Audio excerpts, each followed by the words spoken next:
Hello there and welcome back to Tutorly Academy Tutorials. Today we are going to continue our study of Alkenes, Alkynes, Alkynes.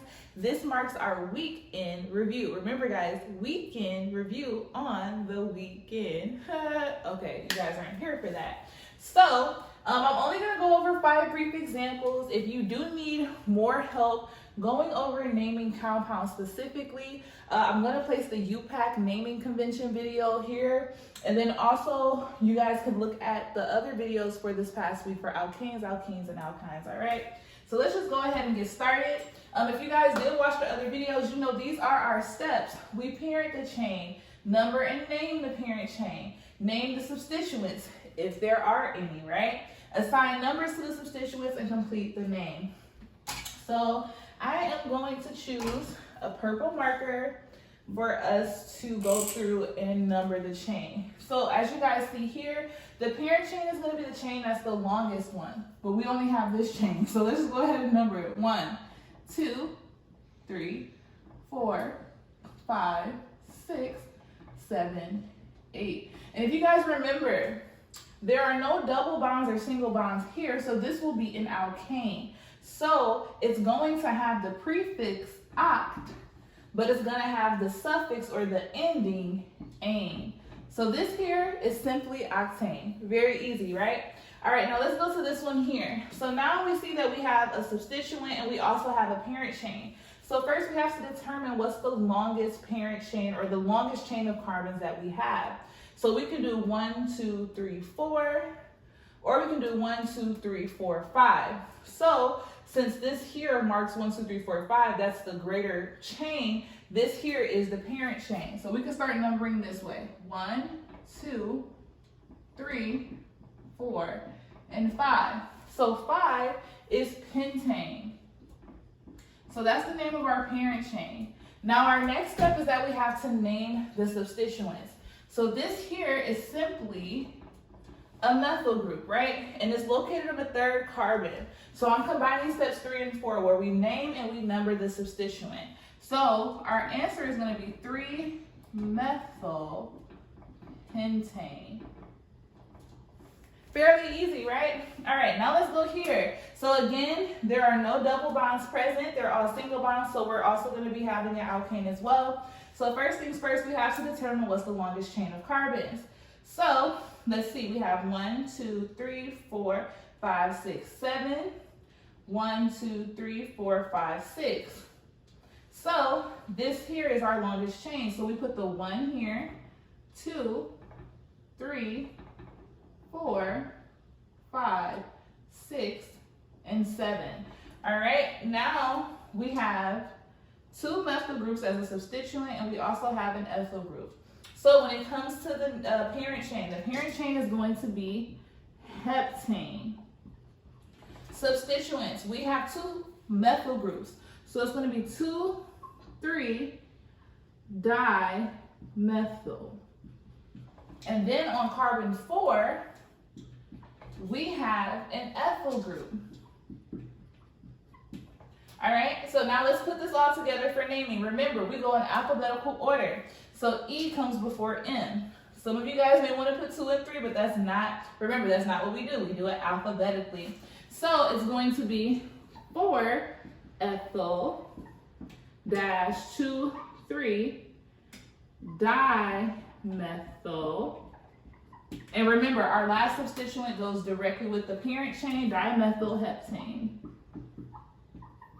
So that should be the answer that you guys got for this one. 4-ethyl 2,3 dimethyl heptane. And another thing, if you guys are struggling with making sure that your answer is right, you should be able to draw this structure from what you've written. So you know that the parent chain is a heptane. So you draw a 7-carbon chain, alkane, right?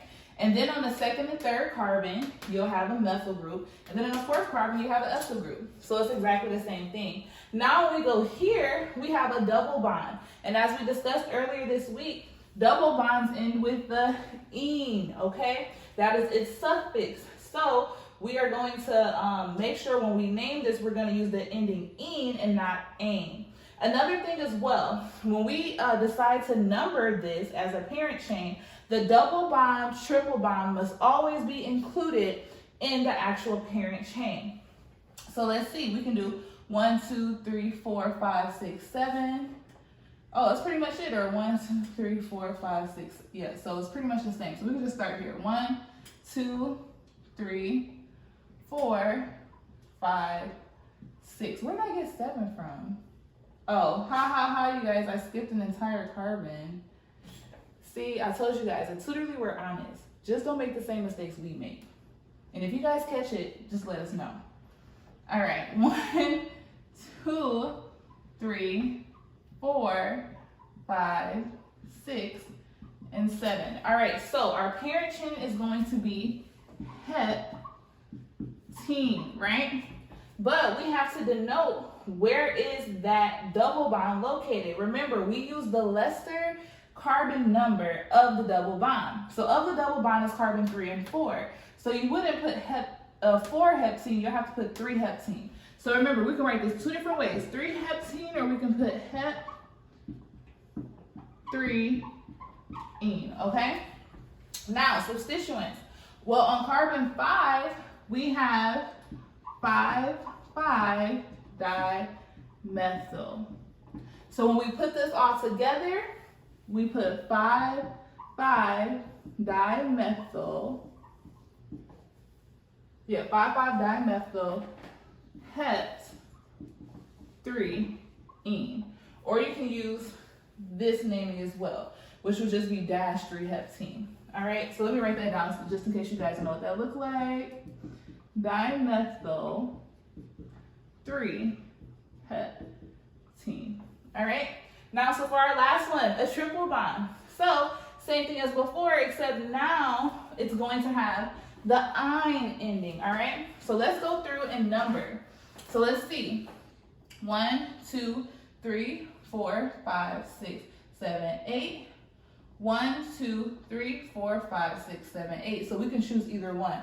We're going to go ahead and go this route. So 1, 2, 3, 4, 5, 6, 7, and 8. So we know that this is an 8-carbon chain. So it's going to be octine. Now remember, the lesser number of the 2. So it's a 2, 3. So we're going to use the number 2. So it can be 2-octine, or oct2-ine. Now, if we look at carbon 6, we have an ethyl group coming off of it. So it'll be 6-ethyl. And putting it all together, it'll be 6-ethyl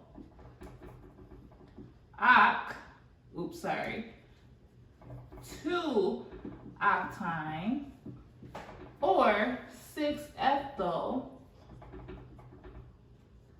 oct2-ine. All right, so this concludes our week in review. Very easy, very simple. Again, if you guys are looking to book a tutoring session with us, feel free to go to www.tutorlyacademy.com, and you also receive 20% off your first tutoring session.